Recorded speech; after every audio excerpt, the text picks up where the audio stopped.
Welcome along to Krunching Gears, Season 3, Episode 8.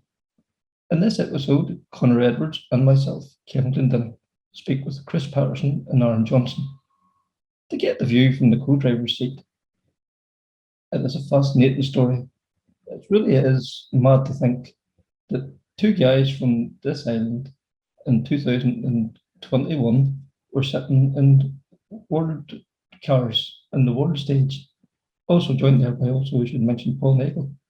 So it's just a story that needs to be told. So sit back once again and enjoy.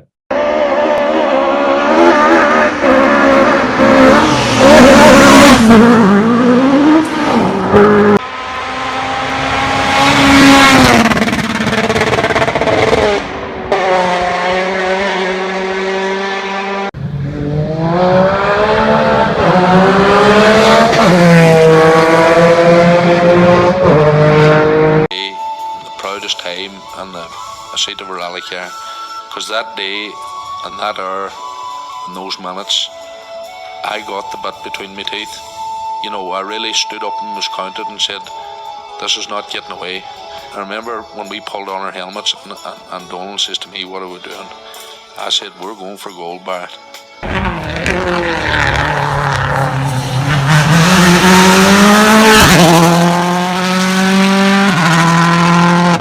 Welcome along to Krunching Gears.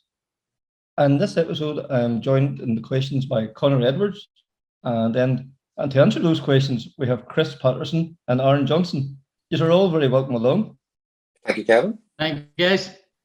Thanks, Kevin. Great to be here.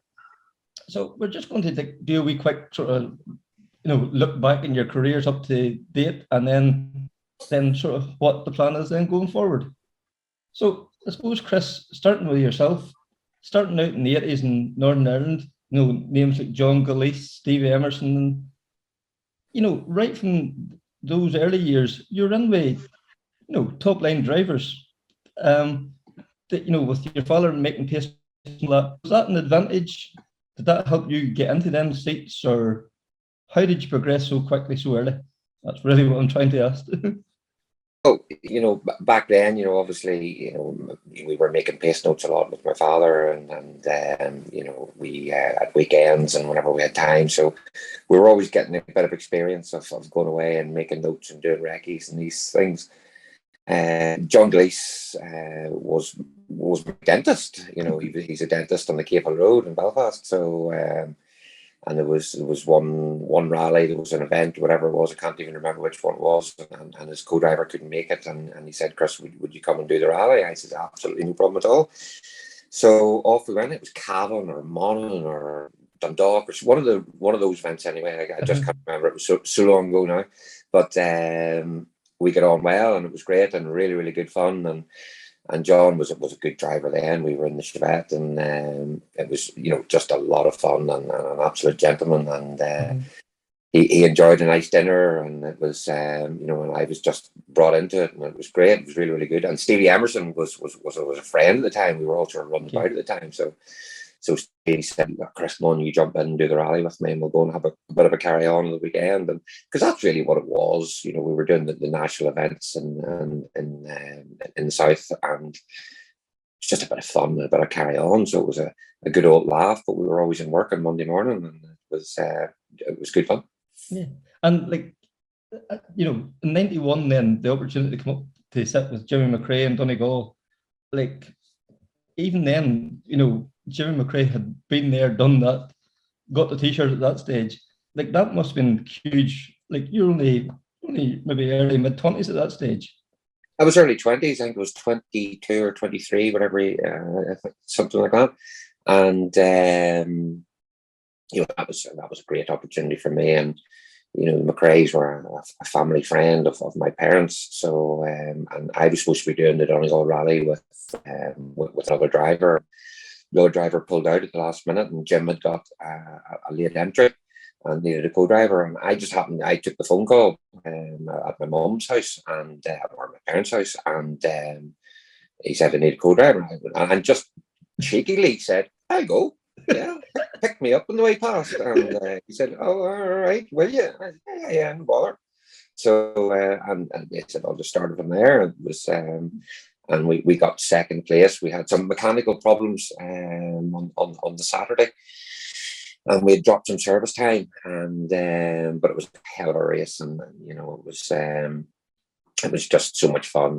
And Jim was really, you know, just an absolute gentleman, and what a driver, and what an experience that was for me. And you know, we had a really good day on Sunday. We really pushed hard on Sunday, and even to this day, if I'm ever up around Atlantic Drive or anything like that, I just remember that time. It was like, wow, you know, that was a probably one of the most famous three-door Sierra Cosworths of all time. Right, it was the only one that ever won a World Championship rally, and it was owned by Malcolm at the time, and it was rented from M Sport at the time. And you know, even, you know, we've talked about the car recently. We've talked about the car. You know, we're not exactly too sure where it is now, but Malcolm always says, yeah, that was the car that got away. I should never have sold that car, but you know, that's how it goes. Yeah, because like, you know, there was D370, 371, 372, the Tar cars, you know, and I always remember the time Mark Lovell won the Ulster Rally. I think it was Sammy Hamill. The headline was a very special Tar car, you know, and I always thought that was a nice, a lovely fitting thing, you know. So from then on, like, you had sporadic sort of WRC appearances through the 90s, and then with Gundaf, then in the Seat, the Cordoba WRC. Again, like, you were part of the works team then. That must have been an exciting time for you as well. It was, and you know, we had been doing, you know, during those, you call it sporadic years, you know, we've been doing sort of British Championship with David Higgins, and doing a lot of gravel notes at that time, you know, and it's you know, we were doing like the full World Championship then with gravel notes for Alistair McRae and Colin McRae as well. Okay. So I mean, we were on all the World Championship events for many years, and I was co-riding for David Higgins on the British Championship, and got to know Gundaf. And so the opportunity came up then, you know, Gundaf said, oh, come on, will you come for a run on Rally GB? And I was like, of course, you know.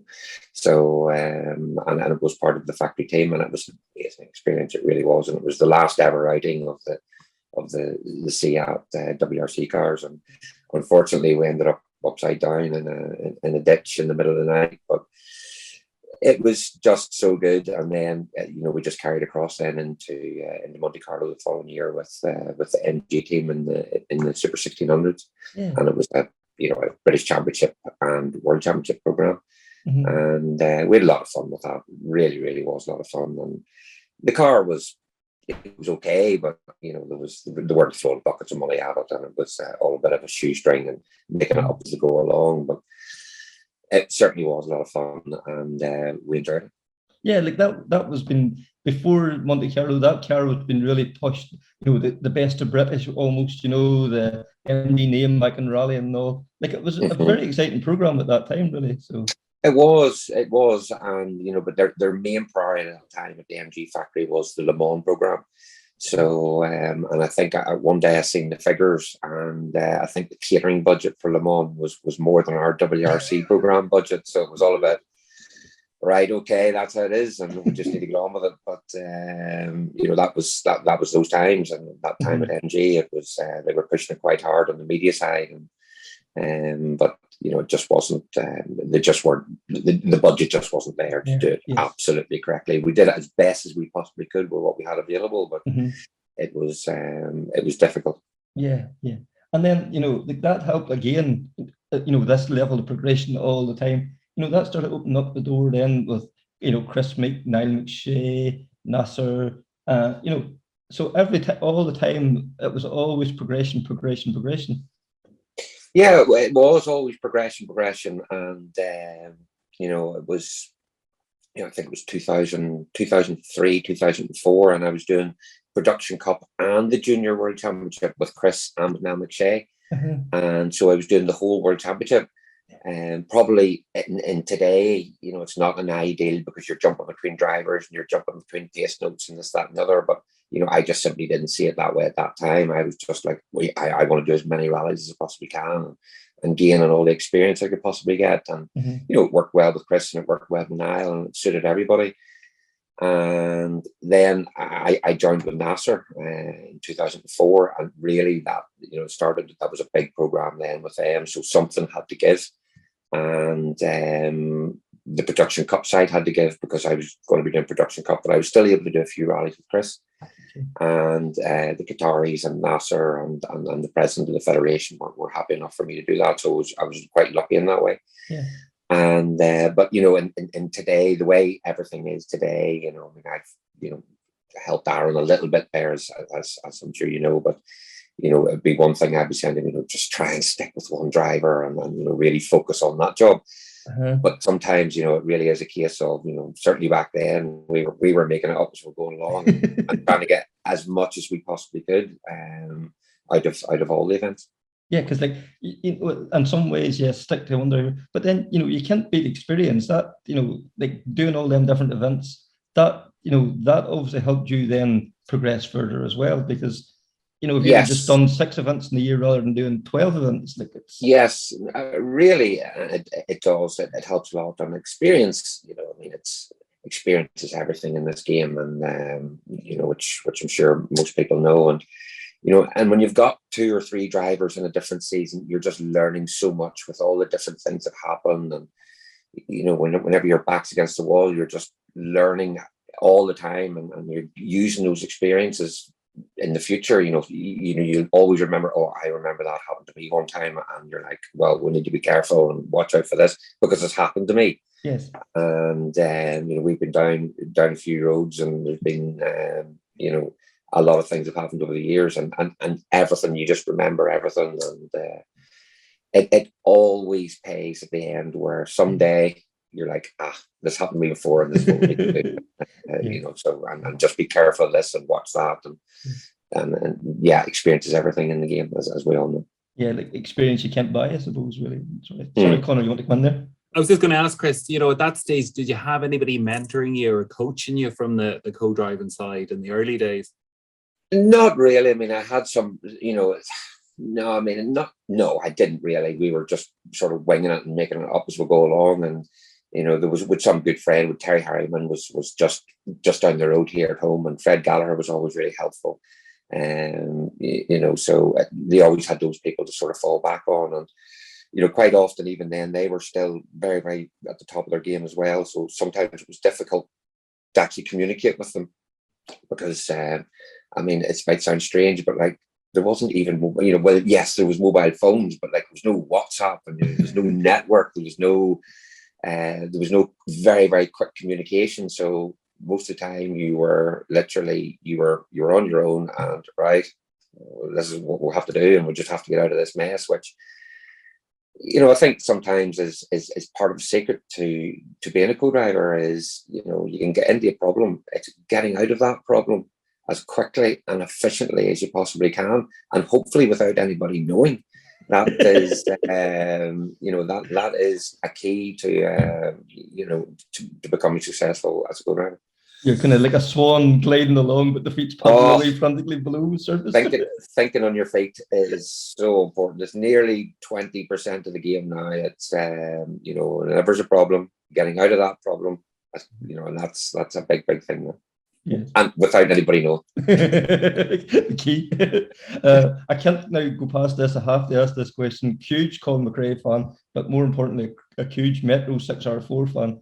You done the McRae stages with Colin in a 6R4? Yes. How was that? There are a few stories for that day which are not really for publication, but we had a hell of a day out. It was a lot of fun. The car was just amazing. I'm a big Metro fan myself, so it was a really, really special day out, and the car was fabulous, and we had a lot of fun. And but there's a few stories along the way which someday might come out, some other day. At the minute, they'll not be coming out. So, Aaron, we'll have to bring you in now to this. Like, you're hearing these stories here. Like, at this stage, you were only a young fella coming up through. But as soon as you were old enough to get a navigator's license, you had your dad out doing night navs, just everything to gain experience. Had you, was there a master plan there somewhere in the background? Generally, when me and Dad started, it was more coming from his side. I wasn't really so fussed and so worried at this point about pursuing motorsport. It was like every young guy, I suppose, growing up, you were playing football at school and things like this, and motorsport wasn't really mainstream at this point. But Dad had done some night navigations and things like this back when he was younger, and when I became, the age to start competing at that level, he, was enthusiastic about me joining him in the car. And at the beginning, I remember, there was night navigation classes ran by Dungannon Motor Club, and it wasn't really something I was interested in going to, but we went and pursued that, and now we're doing the World Championship. But after a few events, and I had a massive problem at the very, very beginning with like travel sickness, reading the map all the time with your head down on the back roads and bouncing about in, cheap cars. It just wasn't the easiest thing for the motion sickness, but there was a lot of remedies and stuff like sitting on newspapers and old wives' tales like this that helped me through that. But after the first few events with Dad, the passion for sure, grew very, very quickly, and we did 4 years straight in the Northern Ireland Championship, and that's where it all began. Yeah, and then before long, you were like in there with some of the top names in Northern Ireland, like the McKelveys, McKellen, even Dixon's and William Todd, even in the historic Mini. But like that, the range of events you were doing, like even when you were like 16 at that stage, you were traveling the length and breadth of Ireland doing different events.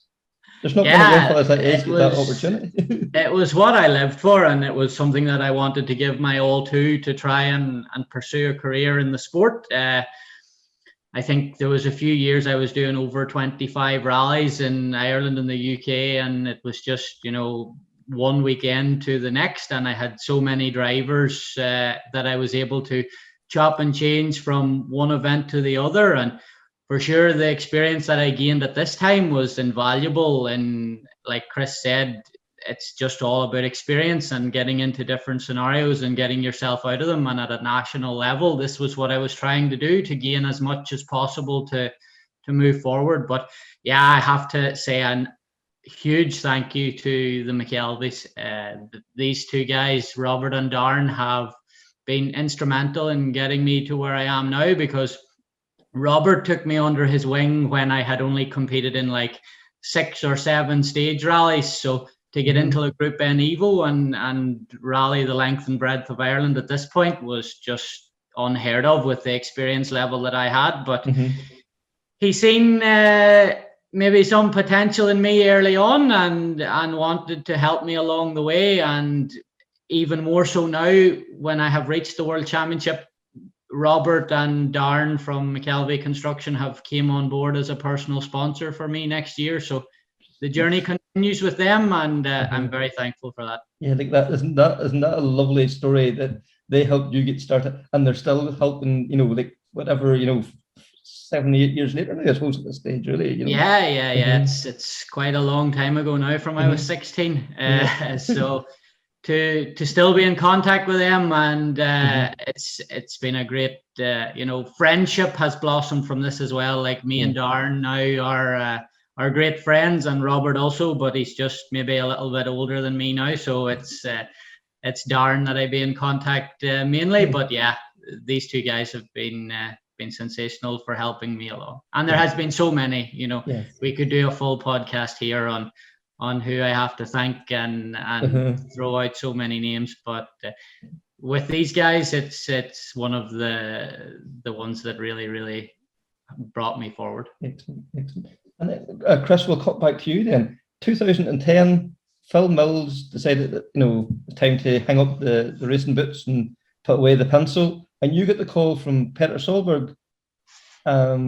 Was this something you had been working towards? Finally into one of the top drivers?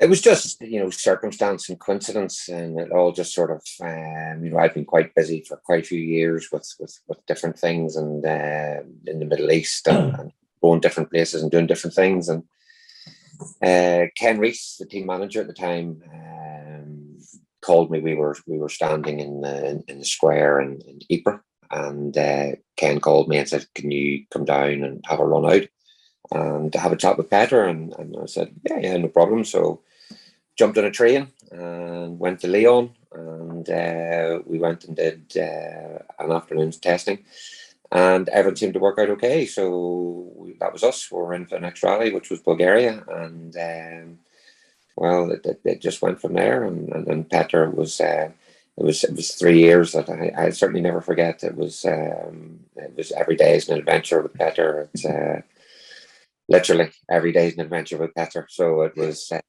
good fun, enormously hard work, but that's all part of it, and it's something that I look back on fondly. Yeah, you look at the cars, the Citroen C4, then it progressed into a DS3, and then to the official Ford M Sport car and the Fiesta. You don't even have to think too hard. All the iconic shots you just going through the vineyard, the big jumps. Is there anything really that stands out in your memory from those years? Is there highlights, I suppose? Well, there's just so many, and Aaron sort of said something there. You need a whole podcast, and yes, you need a whole podcast just for Petter. But there was ups and there was downs. I mean, I certainly look back on Bulgaria Rally, the first one I did with Petter in the C4. That was a very special car, and our FX was our engineer at the time, who's now the head of director of engineering at Williams Racing, the Formula One team. So it was just so good at the time, and with a great team of people around us. And it was just so much fun. We worked really, really hard, and then we usually had a nice dinner afterwards. It was really, really good fun. And the DS3 again, just a really special car. They were so good. And Petter still has the C4. We were talking in Monza a couple of weeks ago, and we're saying he needs to get the C4 out again sometime. We'll go and do some rally somewhere just for a day out and have a bit of fun. Brilliant. And then Petter decided that he was going to step away from this rallying, mainstream rally, and you moved across then, renewed your friendship then again with Chris Meek. Mm-hmm. Chris had got the opportunity to step into the Citroen team with more or less kind of one-off events. Difficult time for Chris, the exciting opportunity, but hard to jump into a car and have to go flat out. It was tricky. It was hard. It was difficult, and we did Australia. We did Finland first, and Australia, and both those events ended in not in a good way. And after some consideration, I talked with Chris. I said, look, this isn't for me. I just was not interested in going to events and having. It wasn't as if it was small accidents; it was just monumental accidents. And I said, look, I'm just going to walk away from the sport. I'm not really that bothered. So we talked about it. We talked with the team, and obviously Sheikh Khaled Al Qasimi was the main sponsor at the team then, and also one of the drivers. So he was in on the meeting, and we talked a lot. And I said, no, I'm just, for me, I'm not going to continue with it. So I've had enough now. I've been around a few corners now, and really I'm happy with what I've done, and I'm just going to step away from the sport. And so that was okay. Obviously Paul was going to step in, so that's not a problem. And then Sheikh Khaled, he sort of called me at the end of 2013, says, well, I know what you were saying, but look, would you come with me? And we'll just have some fun, and we're not going to take it, yes, we're going to take it seriously. But really the emphasis was on just supporting the team and going and having some fun. Mm-hmm. So yeah, okay. Yeah, that sounds like a plan. And I've known Sheikh Khaled. I was racing Sheikh Khaled in the Middle East Championship for years and years and years. Yeah. So I knew him really well, as a sportsman, as a competitor, and as a friend as well. So it worked out okay, and with a few good years with Citroen Racing and Abu Dhabi Racing. Yeah,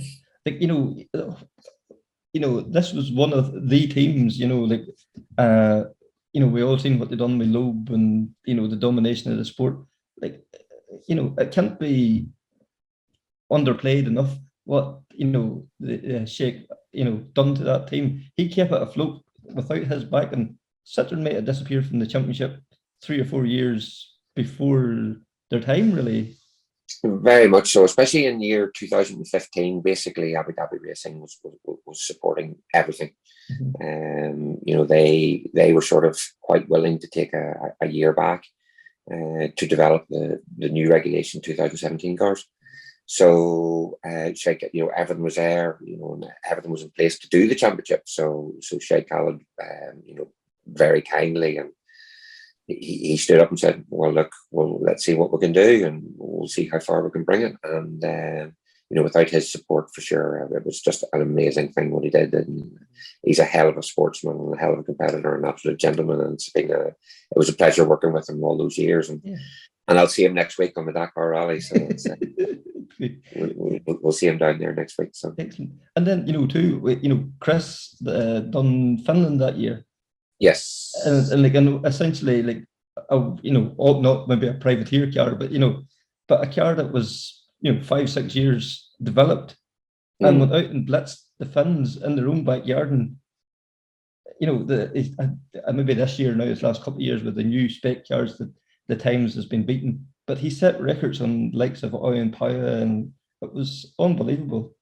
Yeah, he's an exceptional driver, and that year that we crashed on Upoya, we were going for the record. Make no mistake, we weren't messing about. We were going for the record that day, and it was just a very, very, just a simple thing, and we ended up having a fairly major accident, and it was that point I was like, I'm just too sore now. I'm just too old, so. But I got a few more years with Sheikh Khalid, and we've become good friends, and I look forward to Dakar next week. Absolutely. And Aaron, like at this stage, then you, Adam Bustard, and yourself were doing the Junior British Rally Championship. This was another step up the ladder for you, looking for you to realise your dream. I would say that was an exciting time for you as well. Yeah, it was the same year that I was part of the MSA Academy for young co-drivers. So it was the perfect place to be that year to get the experience of international rallying like the British Championship was. It was the first year back as well after they took the sabbatical to, restructure the championship. And the competition was extremely high, and there was drivers from all over Europe competing in the juniors. So from that perspective, to be involved in the championship for the full year and do every rally was a great structure for me to be involved in, and one that I learned an awful lot from to use then to build onto the next step of the ladder internationally. But for any young co-driver starting out, I think the British Championship now, and especially the junior category, is a great place to be, and it's something that I definitely can't recommend enough, and a championship that I took a lot from. Absolutely. And then 2018, Josh McAleen, and then Mohammed Al Motaway as part of the Abu Dhabi racing team. Was that where the friendship with yourself and Chris developed, or had you known Chris before that? Not really. I contacted Chris's brother Michael, that I knew from buying pace notes off nearly every weekend throughout Ireland and the UK, and I asked Michael if it would be possible to get a phone number for Chris, and Michael passed it along, and I gave Chris a ring. I think it was the end of 2016, and on the off chance if there was anything coming up to keep me in mind. And not so long later, maybe February time the following year, he obviously saved my number and something stuck, and he gave me a call up to sit with Mohammed and the opportunity with PH Sport in the French 208 Cup. So that's where the relationship began. I didn't really, know Chris personally before just dropping him a message and asking him if he was free sometime for a call. And now I think there's not really a week goes by that we're not on the phone talking about something. Mm-hmm. And Chris, for you, like, was it nice to be able to do something for the, that next generation coming through, even at that point? Yeah, very much so. And Aaron stuck out as he was a very conscientious guy, and his record was good, and nobody had anything bad to say about him. So we rolled the dice and says, okay, let's give the guy a go, and it worked out really well. Mo was really happy, Aaron was happy, the team was happy. So it continued on then for the rest of the season, and there was a few ups and downs along the way, but we got there in the end. And then unfortunately, just with circumstances, the junior team was starting to wind down, just for various different reasons, and so it was all sort of going to come to an end at the end of the season, and it just sort of went from there then. Mm-hmm. And then, we can't go past Josh McLean, another young talent. His stars continuing to rise. To see how far he has progressed in the last couple of years, it must be nice to be part of that story as well. Yeah, for sure. Me and Josh on a personal level are very good friends, and again, we still keep in contact. I seen him just at the weekend past to meet up before Christmas. So yeah, Josh, the results that he has got for his experience level over the last 12, 18 months is just phenomenal. He's only maybe not even done double figures yet, number of events in the R5. So to be there or thereabouts fighting for top 5 and even podium places in WRC3 is a real credit to him and everyone involved in the Motorsport Ireland Academy. He's got good backing at the minute, and I honestly can't see any reason why he can't also have a great season next year, and everything is behind him, and he's working exceptionally hard to also make his dream come true. And the few rallies that we did do together, we really enjoyed, and we did the best with what we had at the time. Absolutely. And then you got the call from an old friend of Chris's, Mr. Solberg, then to do a test in Spain before the debut. And this was huge. The debut of the Volkswagen, the Polo R5. This car, the media spotlight from rallying was on this car. It must be nice to be one of the first guys ever to get running the passenger seat of that car. Yeah. Again, it all happened very quickly. I think, I can't remember now exactly, but Chris called me and he said, "What are you at in 2 days' time?" And I said, "Yes, I'm just at work, and this is really it." And he said, "Okay, well, can you be in Dublin Airport to get on a flight to go and test the new Volkswagen R5 with Peter Solberg?" And at this point, I was thinking, yeah, what do you really want? Why are you why are you making a joke like this? And I don't think I took him too seriously at the very start, but it was true. And 2 days later, I think the first person standing at the departures lounge at Dublin Airport that day. So it blossomed from there, and another opportunity that Chris was instrumental in putting me forward for. So I owe him a lot. Yeah, that, Chris, for you to do the likes of that obviously shows the trust that you had in Aaron even at that young age. Yeah, I mean, we did. We built up a good relationship during the Abu Dhabi junior team days, and it was, it was. Peter was only ever doing one event, and really it was looking at Oliver, or looking at Aaron for Oliver, which history shows that that was the next step for Aaron, and it was a nice opportunity.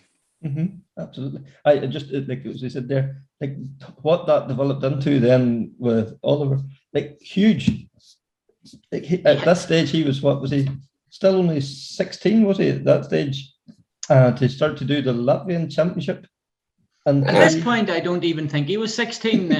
When I was testing with Peter in 2018 for the Volkswagen, I think Oliver was still only 15, and this is why the following year we did the American Championship and the Baltic Championship because he couldn't get a driving license yet. So, yeah, it blossomed with Petter, and it wasn't really something that I was too aware of at the time. It was just really do the test in the Volkswagen and do the best job I could. And a couple of weeks later, then Petter called me himself to arrange a test with Oliver, and things went from there. But yeah, without getting the opportunity to do this test with Petter at the very beginning, it's entirely possible that I never would have been given the opportunity to sit with Oliver and spend the next 3 years with the Solbergs. Yeah, and like to be in America in the iconic blue and gold Subaru, like you must have nearly pinched yourself to be thinking, no, I'm here. Yeah, for sure. It was a real pinch yourself moment, and I don't think there's many guys can say that they sat with a Solberg in an iconic blue and gold Subaru, especially in a factory capacity. So to go out there and really kick my career up a gear to be in a factory team and winning rallies on the other side of the world is just a dream come true, and to do it in such an iconic car and brand like Subaru was very, very special, and it's nice memories to have, and it's nice to have a race suit at home here with them colours. Yeah, absolutely. And then, as well, like, the Volkswagen back car and the Skoda Motorsport back car, like, it can't be downplayed. This, for a guy who was 17 years of age at this stage, for Oliver, unheard of. I know Callie, Rovenpera possibly as well, but like, we go back 10 years, 15 years ago, people weren't getting into works cars till they were in their late 20s.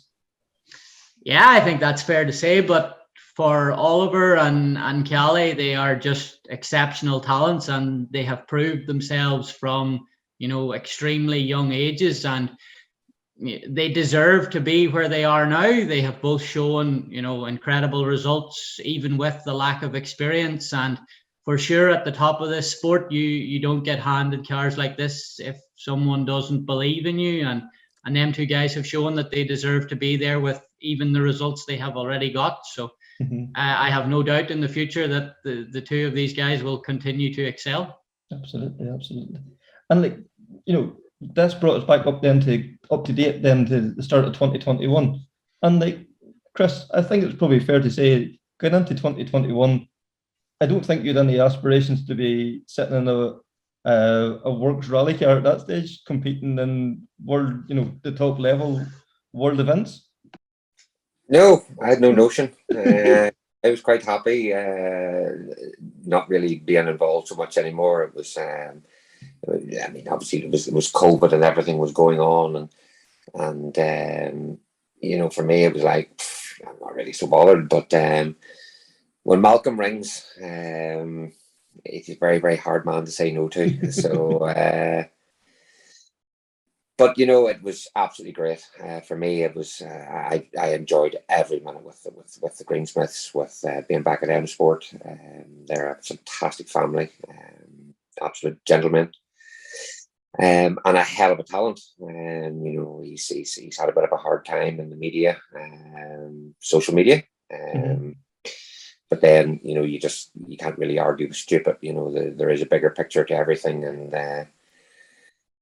and he's shown that performance. The guy's 24 years old, and he doesn't have that privilege. Aaron saying there of Calais and Oliver and these guys, and Elfin, and they've been around rallying and coming up through rallying and been driving rally cars since they were very, very young, 8-9 years old. It's so Gus came into the sport very late in life. You can't say late in life, he's only 24, but I mean, he started, he did, the first time he went and sat on a rally car was the first time he even knew what a rally car was. And they've been doing some single seaters and some karting and things like that, and they just loved the rallying. Yeah. And he's at the point that he's at in his career now, he's only starting. Yeah. We're down within 1 second per kilometer of the top times, and that goes down. that's in the results today. So it's and it was such a fantastic year, and I just enjoyed every single minute of it. And luckily, I will continue on with the team for next year with various different bits and pieces, like starting in Monte Carlo with the ice notes. And I'll be involved all year with them, and really it's my pleasure to be able to do that. It's thankfully no more in the co-driving seat for me, but I say I've retired, and I have retired from this level of thing, but I'm still going to go and do a few rallies just for fun. Yeah. Patter's talking about going and doing something with the Citroen, and Gundaf has a Mark II. Gundaf Evans has a Mark II historic escort, so he's saying, "Oh, Mum will go and do a rally on that." So probably end up doing a rally with him in Wales somewhere, and for a day out and day fun, and and that's good as well. I still have a really good working relationship with all my drivers that I've been involved with over the years. Yeah. I see them regularly and talk with them all regularly, so it's a nice position to be in. Yeah, it's the friendship, like it's a sport, but it's the friends you make that, you have friends for life then out of it, haven't you? Yes, very much so. And you should never burn any bridges or close any doors. It's because that can bite you at the end of the day. So thankfully I've managed to get so far without burning too many bridges, and I've made a lot of very, very good friends along the way, and those friendships continue very strongly to today. And we're looking forward now to getting on with the new season. It's there's a bit of a break now at the minute, but we need to find a few things to get done. So yeah. And we'll go back to the Gus here. That's kind of, you probably already answered this question, but you come in very strict and coming, for one season, that's it. Was there ever a point during the season you were thinking, maybe I could go into next season, or was there a bit of pressure being applied, or no, you strict, or was it fairly firm? In a way, Kevin, yes. It's the sensation of doing places like Rally Finland and these things. It's just amazing as a co-driver, and I was enjoying it a lot. But it was very, very clear in the beginning that no, it's one season, and we need to make the most of what we can now. And trust me, as you get older, the road gets more narrow. So it's it's time to stop, and I'm glad I've stopped. And but in Monza, I will admit I was missing it a little bit. Jonas and Gus were heading out, and Aaron and Taka were heading out. I was like, but no, you have to draw the line, and a deal's a deal, and I was very, very clear on that from the beginning. And to be, I think in years to come, these 2017 spec cars are going to be seen as the Group B almost of their day. To be able to say you sat in one of probably whatever 14 of them Fiestas that was ever built. That's a lovely wee piece to have in your resume, I suppose. Yeah, I love these cars. I was involved quite a lot with development as co-driver in development of the Citroen. And we did 2 or 3 seasons with the Citroen, and then obviously with the Ford. So these cars are very, very special, but and they are so special. But make no mistake, these new generation, be ready, because we're in for something special next year. These cars are quite something, and really, really fantastic. We're in for something special. Cool. And Aaron, suppose cut back there to yourself. You started off 2021 part of that Hyundai team, and we all know the success they've enjoyed. And the debut of yourself and Oliver was to be the Arctic Rally. Unfortunately, you got a false positive with COVID. I had to step out of that. It must have been gotten 2 or 3 days before the rally. Yeah, it was a very difficult position to be in. And at the time, it was of course the biggest point in my career to be making the debut in a World Rally car, and especially a rally like Arctic on snow and ice, that it's Oliver's preferred surface and one that he's extremely comfortable on. So we found out in in Monty that we would get the opportunity to drive the car in Finland. So, you know, the work was astronomical and putting everything in it to make the best that we could of the opportunity that we were given. And I did my COVID test before leaving home as normal to travel, and it was negative, and arrived in Finland and did the COVID test for the promoter, and unfortunately got a false positive, and 12 hours later got a second test done that returned a negative result, and one again the following day to another negative. And unfortunately, because I got the positive, it meant that due to the regulations, I had 14 days to do, and unfortunately there was no leniency even with the two negative results that I got after that. And at the time, it was very difficult to accept, both personally and from a sporting point of view. But okay, we're almost 12 months down the line now, and I accept the decision that was made, and the powers that be and myself, you know, you can respect that everyone's safety comes first, and if there was even any risk, even though it was very small, let's say, with the two negative results, it was the best for everyone. And yeah. And then did you have to stay away from everybody then for 14 days? Were you stuck in a hotel room almost, kind of thing? Well, this is the thing that was maybe a little bit questionable. So I got the false positive and I got the two negatives, and I was allowed to travel home on a commercial jet, but I wasn't allowed to sit in the rally car. So certain logic to that somewhere along the way. And then you know, the next time you were to sit in the rally car, the world car again, was Italy, and then Oliver had to isolate. You must have been thinking, is there somebody up there who doesn't like me, or what's going on here? Yeah, there's a few cases like that this year with some things that have happened throughout the season, but I guess it's just the world we're living in, and it's the risk, unfortunately, when you are doing so much international travel at the minute with a disease that is airborne and can be so easily passed. And unfortunately, through no fault of anybody's, the whole red-grey team had to self-isolate, meaning that not only Oliver couldn't attend, but the full, you know, R5 factory Hyundai team. So yeah, it wasn't meant to be. Yes. And then, you know, later in the season, then the opportunity come along then to sign with the Gazoo Toyota team with Takamoto. Like, it must have been, this is another step in you know, towards the ultimate goal in your journey. Like, Toyota has to be, if not the best team in the championship, really. Yeah, arguably, everyone has their own opinion, but for me, it's quite clear. And the place that I am now, in the team that I'm at, and the support that we have behind us is just incredible. I'm very thankful to have been given the opportunity straight away after, you know, mutually deciding to end the partnership with Oliver, and to already be in a factory car at the next WRC event 3 weeks later was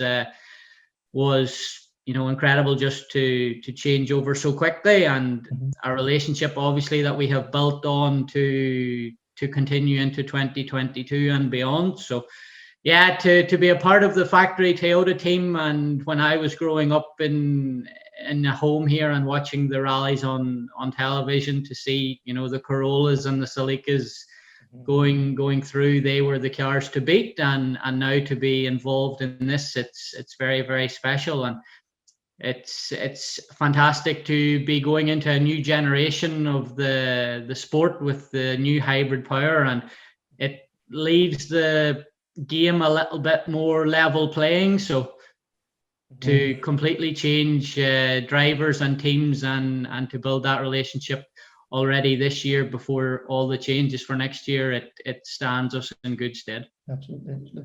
And like Chris mentioned there about, you know, the exciting generation, this new generation of cars, you have been lucky enough now to have been sitting in now for testing. What's your initial thoughts on the cars? Well, like Chris said, the 17 cars are just phenomenal, and I have been very lucky to co-drive in 3 out of the 4. So now to be moving forward to the hybrid power, I think as a younger guy, starting out at the top level, it's a fantastic opportunity for everyone, and it's one that needed to be done. Okay, we understand as the human race that we have to change, and we have to become more sustainable and think more long term about the environment, and to still continue in the World Championship and do that more environmentally friendly and sustainably is a very positive move. And for sure, once everyone gets a feel for the new cars, there is no reason that they will not be as spectacular, or if not more, than the current generation. And the extra power and kick that you get from the hybrid, it will make them even faster. Right. Yeah, and the sound spectacular. The noises coming out of these testing videos at the moment, the growl, the bark, we all kind of thought with these hybrids coming along, will they mute a lot of this down? Will it be kind of more PC? But it's not. No, the cars, okay, when they're in full competition mode using both the hybrid pack and the internal combustion engine, if you were standing on the side of the road listening to one of them and the current cars, you would probably find it very difficult to say one was better than the other sound-wise. So from that perspective, the cars are for sure going to be spectacular. And I think from everyone, cars and crews and the team personnel and the spectators, we're all in for an exciting adventure for next season. And do you notice once they hit the boost button, is there holy what just happened there? Yeah, for sure. You can feel the increase in power. You notice it quite a lot when you're coming down to the likes of a hairpin and exiting onto a long straight. For sure, it's 130 horsepower. It's a sizable increase in power, and it definitely is noticeable. And on the high speed, maybe not so much, but for sure on the slower sections and the medium speed, you can definitely feel the power advantage that the hybrid brings. That next question then, I suppose, to both of you, then, call him Sean Moyer, took the photo in Finland. Yourself, Aaron, Chris, and Paul Nagel standing. The 3 guys from this island of 7 million people, and the 3 works teams. Was there 10 cars there, and then Craig driving that? It's unbelievable. I know I chatted to Fred Gallagher and Terry Harriman a few months back, and they talked about standing on the shoulders of giants. You guys are going to inspire that next generation coming up to see photographs like that. Well, I hope we do inspire the new generation. There is, make no mistake about it, there is a shortage of good co-drivers out there at the minute, and it's there's opportunities for people if they're willing to put the work in and put the time in and try and get a bit of experience. And make no mistake about that, there is a shortage of co-drivers. So Paul, Aaron, and myself are very lucky we're in the position we were in, and it's and long may that continue with Paul and Aaron. Yes, I'll be on the events, but not competing anymore. But really for any young co-drivers that are listening, if the opportunities are there, if you're willing to put the work in and get a few miles under your belt, and it really is, like I say, the opportunities are there. Just make the most of the opportunities that you have, and hopefully come and see us. And Aaron, what's your thoughts on that? The specific photo that you're talking about that we took in Finland is one that I will treasure forever.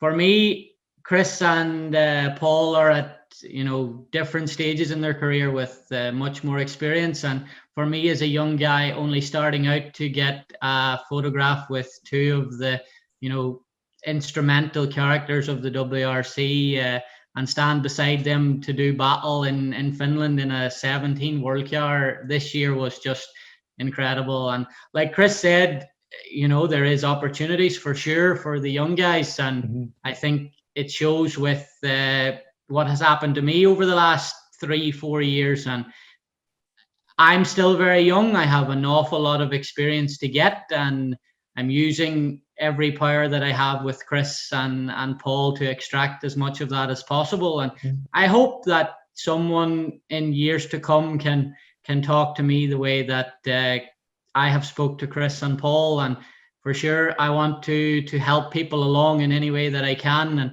the more people that we can get from Ireland and the UK to this level, it will make me very happy to see more young up and coming faces coming through. Just to add to that, or to ask, I suppose, like if we look over the last few years, with the works teams of Citroen, Hyundai, M Sport, Toyota, like we've had a representation between yourselves and then Craig and Chris Meek. What is it that it used to be when I was growing up, you looked at the works teams and it was full of Finns, and they were smattering. Now it appears to be a combination of Northern Ireland and the Republic of Ireland. So why has that happened, do you think, or how did we get to this stage? I think Conor, that's a question that's been asked so many times over the years, and nobody's really been able to give a definitive answer. In the WRC and across motorsport across the world, Formula One, Le Mans, Dakar, all these events, there are so many Irish people involved, north and south. And, sometimes you just think, wow, it really is a small world. It really is. But, I think there's a passion in Ireland for motorsport. It's, there's, people like Plum and putting all these TV programs on over the years, the RPM, and and like yourselves now with your podcasts, and and the sport is just people always have a good following of it. There's a great love of the sport of motorsport in Ireland, and we're lucky for that. It's just being able to we go to Formula One events, we go to MotoGP events. Johnny Ray on the motorbikes is a neighbour of mine down the road here. It's and all very, very successful on the world stage, and long may it continue. I don't know. Are you getting to that, or how did you find it? Do you just take it for granted now that your fellow countrymen are in the sport, or do you find it that it's a stop and take a breath moment and go, oh my goodness, I am surrounded by people from home? Well, I think Aaron, is Sam on your car? Is Sam one of the boys in your car? No, he's on Elfin's car. He's on Elfin's car. One of the best mechanics in Toyota at the minute is a guy from Carriduff, and a team that's run out of Finland by Finns.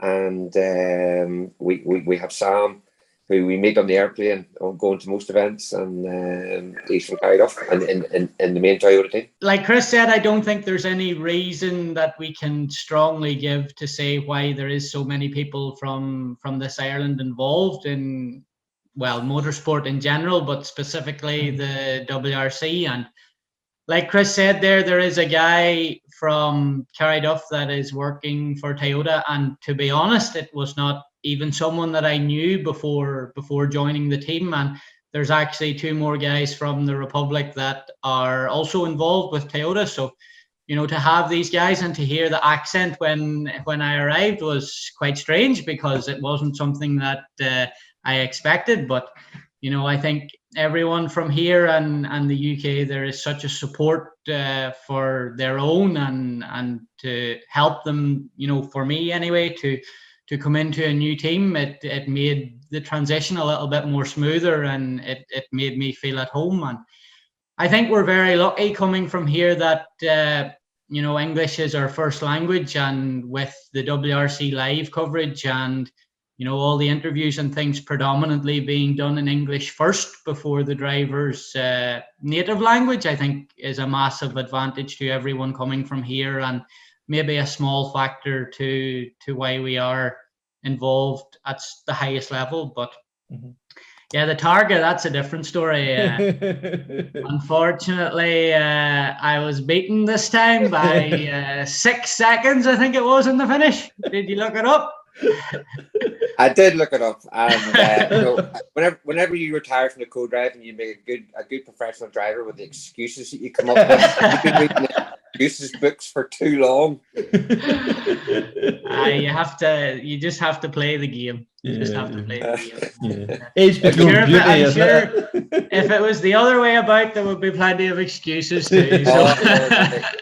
But it was a great day's crack, and it's great for Aaron and I. We go out and we're able to have a bit of a laugh and a bit of a carry on, and see all the guys, and hopefully support the local motor clubs in any way that we can. For me, that's all part of it, and we really had a good laugh, and it was just nice to see all the guys again. And we don't know when the next opportunity for next tower is going to be, but I think we'll have a good race the next time as well. Yeah, and like the guys there competing there, turn around and see Chris Patterson, Aaron Johnston, and Keaton Williams coming walking down through. Like they must have took a double take. But I think most of the guys, we know them well, and they know that we're clubmen and sportsmen at heart, and it's nothing goes to our heads where we want to be out trying to support it, and also having a bit of a laugh and a bit of a carry on at the same time. Yeah. So it's a great thing. There's not much to do. You just turn up and drive around for the day. It's a good laugh. So it's a very, very popular thing, and and it's funny. You're doing them, and there's navigation in them. There was a bit of driving in them, and a lot of the guys, they're missing a trick there. They should be out doing these events. It's they could be on the maps. There's road books. There's they should be out every opportunity. That these wee events are really good fun and a good day out and a bit of navigation experience. Yeah, for me, I think, well, depending on what way you look at it, unfortunately or fortunately, I can't compete in stage rallying anymore unless it's with Takamoto and then Toyota. So I can't do the likes of 5 Mile Town and the Bushwhacker anymore, which I would like to do as home rallies. But the Targas are something that now I can enjoy, and it's good value for money, and there is a good competitive aspect to it as well, especially when you're fighting these older guys. So what are you trying to say, Johnson? You may get the finger out. You were 6 seconds behind. Yeah. And the road was more narrow for me than it was for you. It was, yes, but you also had about 4 times as much horsepower. So. There's our excuse book again. You definitely make a good professional driver. Yeah, well, you never know. You never know. But no, like Chris said there, for sure, when I started out, the go-to was night navigations. Mm-hmm. Unfortunately, the night navigations, for whatever reason, seem to have, really lost their appeal to the competitors. And I don't understand why, because they're a great evening's crack on a Friday night. But that's the way it is, and the Targas have taken over. But like the one at the weekend, there was a road book, there was maps, there was final instructions, regulations, and this is all the backbone of the sport. Even though it was a small event, the same principle applies to doing a World Championship rally in Kenya or Mexico or some of these places. So it's something that if you want to start to think about making a career out of motorsport as a co-driver, it's something that you need to really try to get involved in. And there is, I don't know, pre-COVID there was Targa rallies every 2 or 3 weeks, and you can do it from 12 years of age as a co-driver. So this is where people need to be. Yeah. And to take that to the next step, like Motorsport Ireland, they have the Rally Academy and the Co-Drivers Academy. I know, Aaron, you spoke of it there recently. Like this has been instrumental in bringing on the likes of Callum Devine, Josh McLean, William Crichton. It's also going to bring on the next generation of co-drivers. Is that something, Aaron, that you would want to keep getting involved in? And Chris, would it be something, I'll ask you in a minute, let Aaron answer first maybe. Yeah, I went down to Galway a few weeks ago to give a sort of presentation on my career so far and how I went about things. And it's something that I really want to be involved in, and to try and give something back to the sport that I have taken so much from. And like when I was starting out, there wasn't really an academy structure in place, so I was using Chris as my one-on-one personal academy tutor. But now with the Motorsport Ireland Academy, I believe they're actually recruiting at the minute, and the process is looking for the next applicants for 2022. So if anybody is thinking about pursuing it, now is the time. And I have a lot to learn. I'm only at the beginning of my career, and I still have, an awful lot that I want to do, and an awful lot more experience that I need to gain. But where I'm at now, if there is anything I can do to help, Rory Kennedy and Greg Shinners and Sean McHugh in the academy, I'm more than happy to do it. Yeah. And Chris, would that be something that you'd be happy to get involved in there too, helping out this next generation coming up through? Yeah, sure. And I could just echo, what Aaron's saying there. We've taken so much from the sport, and we're more than delighted to give a little back, which we have done with people over the years. People like John Coyne there. It's what he's doing for the sport is really something special. Well, my information is anyway, and. He's putting a lot in and a lot of time, and there's a lot of people putting a lot of time and a lot of effort into it. And I think there's certain people within Motorsport Ireland, everyone, but they're trying to please everybody, and I think we all know that you're never going to please everybody all of the time, and it's a difficult position. But certainly with the academy for the driver and the co-drivers, a really, really positive thing, and to keep that going forward. I hope people like Art is listening, Art McGarrick, and really what you're doing is really, really something. And for sure, time permitting, if I can commit to some time for whatever you need, it's absolutely no problem on my side. And I take a step back now and go, wow, what John Coyne is doing, especially at the minute, there really is. He's really doing something special, and that I had that whenever I was a bit younger, it would have been maybe a little bit easier, but. It really is fair play, and well done, and long may it continue. Yes, and like you had Rory Kennedy asked whenever you were a young guy, you could look up to somebody like Rory to give you advice. Well, Rory and I are very, very good friends, and very, very old friends. We've known each other such a long time, and funny, Aaron and Rory and myself, we went out in the bicycles there a couple of months ago up in Donegal. Well, actually, it was quite some time ago because of COVID now. And we had a great day out with on the bicycles with Rory. It was an absolute gentleman. And, anything we can do on our side. And a legend, really, isn't he? Legend, and fantastic guy. Yeah. So we'll start wrapping up now. So Conor's going to come in here now, and we're going to give you a few quick fire questions, just a wee bit off the wall, maybe, shall we say? just for the bit of crack. All right, go Aaron first. So one driver, either past or current, that you'd love to sit with?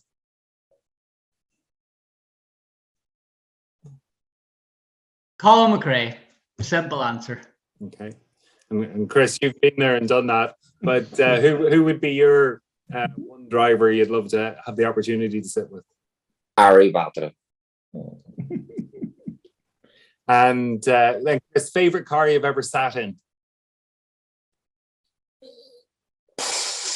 Ooh, BMW M3 Group A from Progress. Okay, Aaron. Yaris WRC.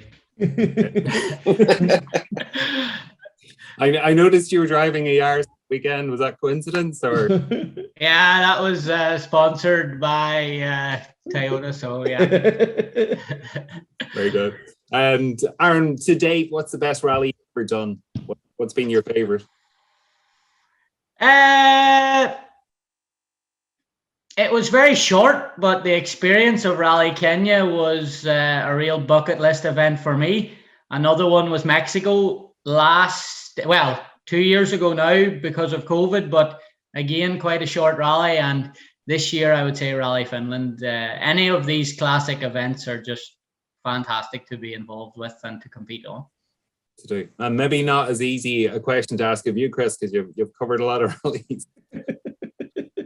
We've covered a lot of rallies, but funny, Aaron said it there. Kenya Rally this year was quite something special. It was it's just a crazy place and a fantastic rally, and we're looking forward to getting back there this year. Okay, I'll not be getting the co-driver seat, but we'll be down helping out, and it really is an iconic, very special event. And Chris, sorry, just about Sorry, Chris, did you ever do whenever it was the safari, like the 5-day epic? No, I didn't, and now it still is tough. Okay, Yeah. It doesn't have the same amount of kilometers, but the stages are as tough. It's that area where we are in is where the classic safari used to be.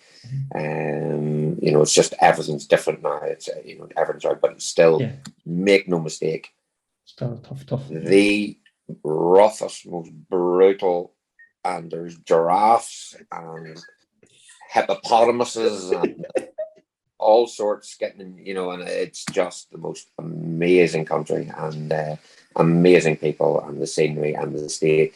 It's an adventure. Chris, what's the best piece of advice you were ever given with regard to co-driving and competing?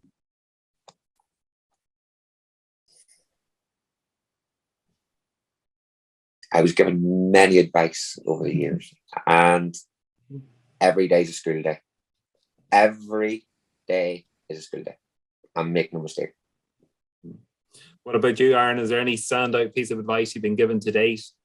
Every piece of advice that Chris Patterson says is standout, so it will be very hard to just pick one. But I think going back to the very beginning when I was leaving, the comfort of Ireland and the UK and starting with Abu Dhabi racing in the French Championship, Chris told me that no matter where you go in the world, a map is the same. So that was one that stood out. Very good. And last question. Would you describe yourself, Aaron, as a frustrated driver or a happy co-driver? Well, after the I seen it target, at the weekend. after Expected a co-driving. after the driving at the weekend, I would say I'm a very frustrated driver, but I'm a very happy co-driver, and let's see, we'll do battle again at the next Targa, and maybe I can be a happy driver too.